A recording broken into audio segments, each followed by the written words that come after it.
नमस्कार दोस्तों, मैं अरुण कुमार गिरी। आज काफी लंबे अरसे के बाद, मतलब लंबे समय के बाद आज हमारे साथ फिर जुड़ रहे हैं बिहार के युवा नेता और बीआरएस के राष्ट्र संस्थापक और राष्ट्रीय अध्यक्ष बड़े भाई विराट कुशवाहा जी। कुशवाहा जी, आपका बहुत बहुत धन्यवाद। नमस्कार आपको। और कैसे हैं जी? नमस्कार नमस्कार। बहुत अच्छे हैं अरुण जी। चलिए, बहुत बढ़िया। विराट जी, आपसे काफी लंबे अरसे के बाद आज आपका इंटरव्यू हो रहा है हमारे साथ। तो हम ये जानना चाहते हैं और जानने के बाद दर्शकों को भी ताकि जानकारी हो जाए कि सूत्रों से पता चला है कि आप 25 अक्टूबर को कोई रैली करने वाले हैं। क्या, किस चीज के लिए रैली करना है आप? क्या ये सत्य है कि रैली करने वाले हैं? रैली करेंगे आप? जी बिल्कुल, 25 अक्टूबर से पूरे बिहार के हर एक जिले में युवा एकता रैली किया जाएगा। अच्छा, इस रैली का क्या उद्देश्य रहेगा? देखिए, खासतौर पे हर एक जिले में युवा एकता रैली का मेन मोटो, मेन लक्ष्य छात्र, नौजवान, युवा, भाई बहन सबके विचारों के साथ अपने विचारों को साझा करने का काम किया जाएगा और समाज के सभी समुदाय के, सभी वर्ग के युवाओं को एकत्रित करने का काम किया जाएगा। क्योंकि बिहार का हालिया स्थिति किसी से छिपा नहीं है। सूबे में जिस प्रकार से शिक्षा और स्वास्थ्य और रोजगार के क्षेत्र में जिस तरह से खिलवाड़ किया जा रहा है वो बिल्कुल निंदनीय है। नीतीश सरकार के जितने भी मंत्रीगण हैं, जी, वो पूरी तरह से अपने कामों से और अपने कर्तव्यों से भागते फिर रहे हैं, पीछा छुड़ाने का काम कर रहे हैं। ये सरकार केवल हवाबाजी कर रही है। जमीनी स्तर पे इसका काम बिल्कुल फेलियर है। आखिर किस गुनाह का सजा नीतीश कुमार बिहार वासियों को दे रहे हैं? आप 15 साल से आप सत्ता का तो दोहन ही करते आ रहे हैं। जी। हमारा मेन लक्ष्य बिहार में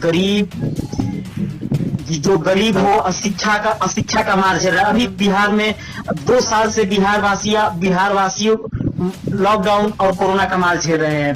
पूरी तरह से अभी बिहार में वैक्सीनेशन का प्रक्रिया भी चालू नहीं किया गया है।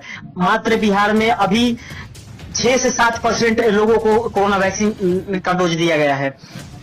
इसको बड़े पैमाने पे उजागर करने का काम ही नहीं किया जा रहा है। सरकार पूरी तरह से फेलियर है। नीतीश सरकार अभी जेडीयू के राष्ट्रीय अध्यक्ष ललन सिंह जी का काफिला पटना में उतरा। बीच सड़कों पे जो कोरोना का धजिया इन्होंने उड़ाया, वो सत्ता का एकदम शर्मसार करके रख दिया है। वही पटना के गांधी मैदान में हम लोग नवंबर में एक रैली करने जा रहे थे, उसके लिए परमिशन हम लोग को नहीं मिल पा रहा है। बड़ा शर्म की बात है कि अगर हम रैली करें तो उसके लिए परमिशन नहीं, अगर सरकार मनमानी करे तो उसके लिए कोई रूल, कोई नियम नहीं है। आखिर सबके लिए रूल और नियम होना चाहिए ना। सत्ता में बैठे नीतीश कुमार बिल्कुल पागल हो चुके हैं। सत्ता के नशा में चूर चूर हो गए नीतीश कुमार।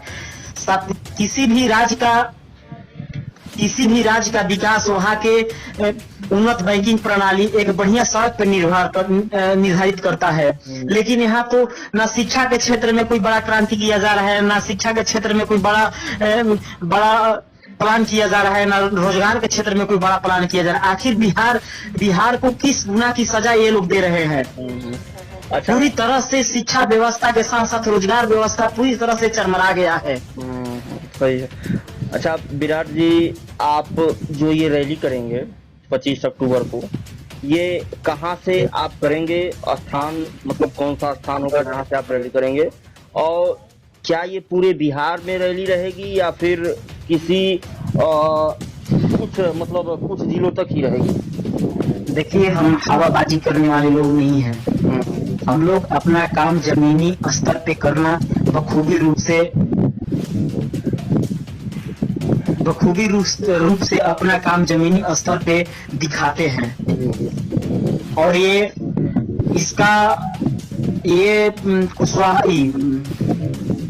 माफ करिएगा, ये जो रैली है, युवा एकता रैली, भोजपुर जिला से इसका उद्घाटन किया जाएगा और भोजपुर जिला में तमाम युवाओं से मिला जाएगा और उसके बाद बिहार के 38 जिला में कुशवाहा युवा एकता रैली किया जाएगा और समाज के हर वर्ग के युवाओं से मिला जाएगा। खासकर हमारा यह लक्ष्य है कि युवाओं से ज्यादा मिले, उनके बातों को समझा जाए, उनके बातों को सुना जाए, तभी हम उसके बाद नवंबर में बीआरएस जो दल है उसको पार्टी के रूप में कन्वर्ट किया जाएगा और युवाओं के बीच मजबूती से काम किया जाएगा।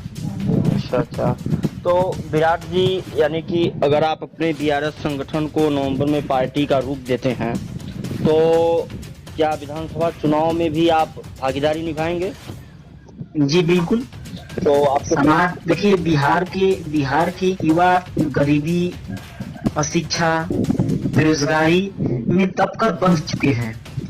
यहाँ पे ना ही संसाधन, अगर यहाँ के मुख्यमंत्री चाहे तो ना ही संसाधनों की कोई कमी होती, ना ही शिक्षा में कोई कमी होती और ना ही स्वास्थ्य में कोई कमी होती।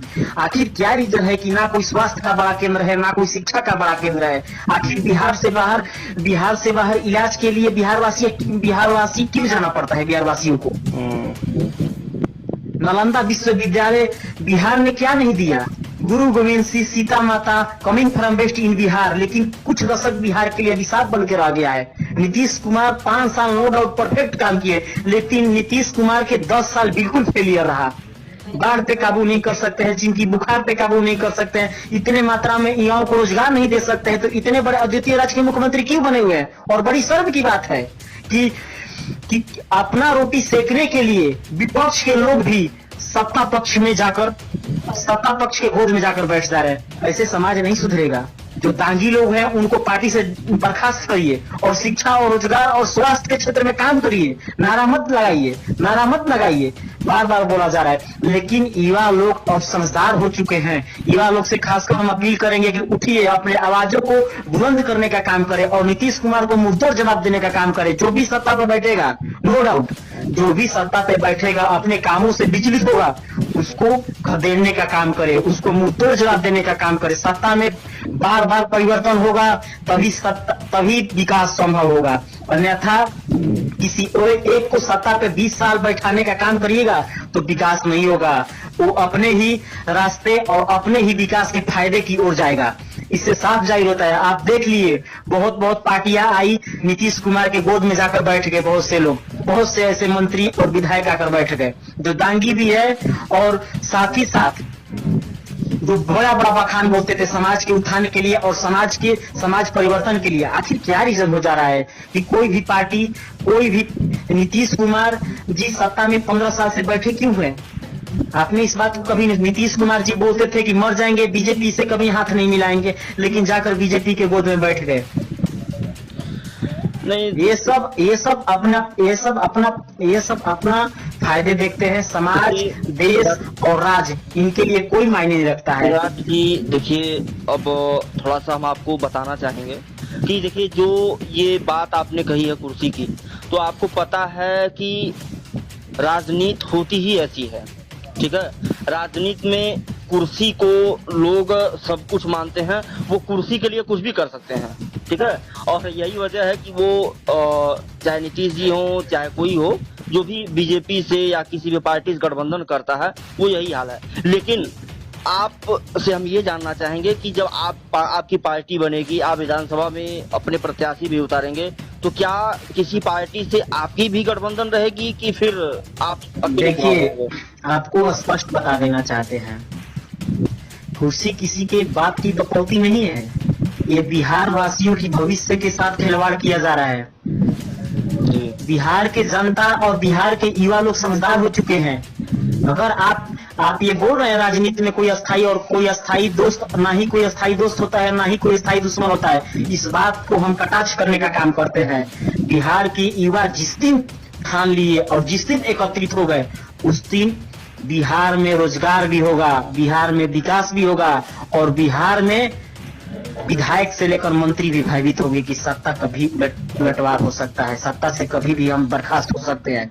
लेकिन यहाँ के युवा और बिहार के दशा बिल्कुल दयनीय हो चुका है। इसीलिए ये मंत्री लोग जानते हैं कि बिहार का कुछ नहीं हो सकता है। रोजगार का बात करिएगा, कुछ नहीं हो सकता। हम भी बहुत से मंत्रियों से बात किए, वो बोलते हैं कि ये समाज का क्या रखा है, ये समाज का कुछ नहीं रखा है, इसका कुछ नहीं होने वाला, आप अपना काम करिए।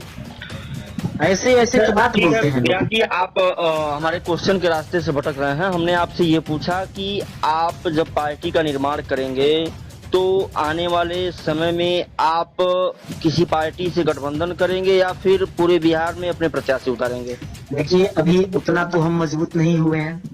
पार्टी चलाना इतना आम बात भी नहीं है और लोगों से मिलना इतना आसान भी नहीं है। लेकिन जिस दिन हमारे साथ युवा 70% भी अपना भागीदारी मजबूती से देने लगे और हमारे साथ कदम से कदम चलने का प्रयास करने लगे, उस दिन हम जरूर पार्टी खड़ा करने का काम करेंगे।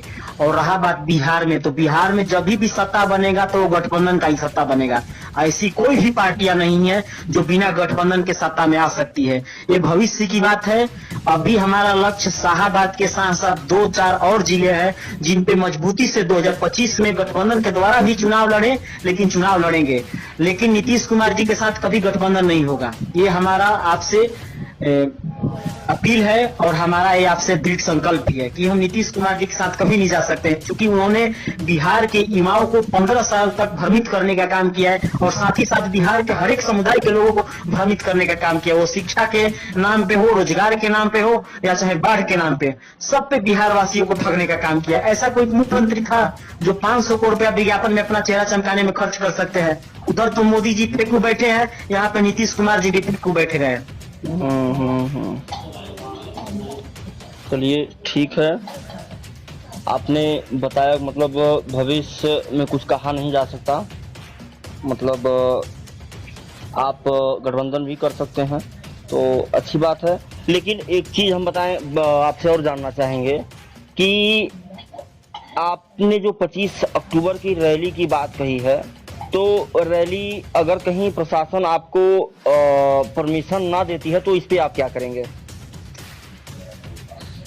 देखिए, प्रशासन परमिशन देगा, इसका हमें पूर्ण विश्वास है। और जो लोग बोलते थे कि विराट कुशवाहा समाज से आते हैं, कुशवाहा समाज के लोग इनको अपना, कुशवाहा समाज के युवा इनको अपना नेता नहीं मानेगा, इनको बाकी समाज से कोई सपोर्ट नहीं मिल सकता है, समर्थन नहीं मिल सकता है, वो लोग 25 अक्टूबर को हमारा हौसला देखे, हमारा ताकत देखे और हमारे समाज के लोग के साथ साथ बाकी जितने भी समाज के लोग हैं हमारे साथ कितने % है वो भी 25 अक्टूबर को देखने को मिलेगा। जिस प्रकार चिराग पासवान जी का आशीर्वाद यात्रा चल रहा है, उससे 2 गुना ताकत हम लोग युवा एकता रैली में करने का काम करेंगे, लगाने का काम करेंगे।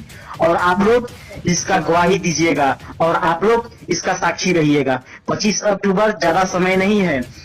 25 अक्टूबर से भोजपुर जिला के शाहाबाद के भोजपुर जिला में हम लोग अपना पहला युवा एकता रैली करने का काम करेंगे और उस दिन पूरी ताकत और पूरी जोश से पूरे बिहार के 38 जिला में हम लोग युवा एकता रैली करने का काम करेंगे। उसके बाद एक नई पार्टी का ऐलान करेंगे और बीआरएस को ही एक पार्टी के रूप दे दिया जाएगा।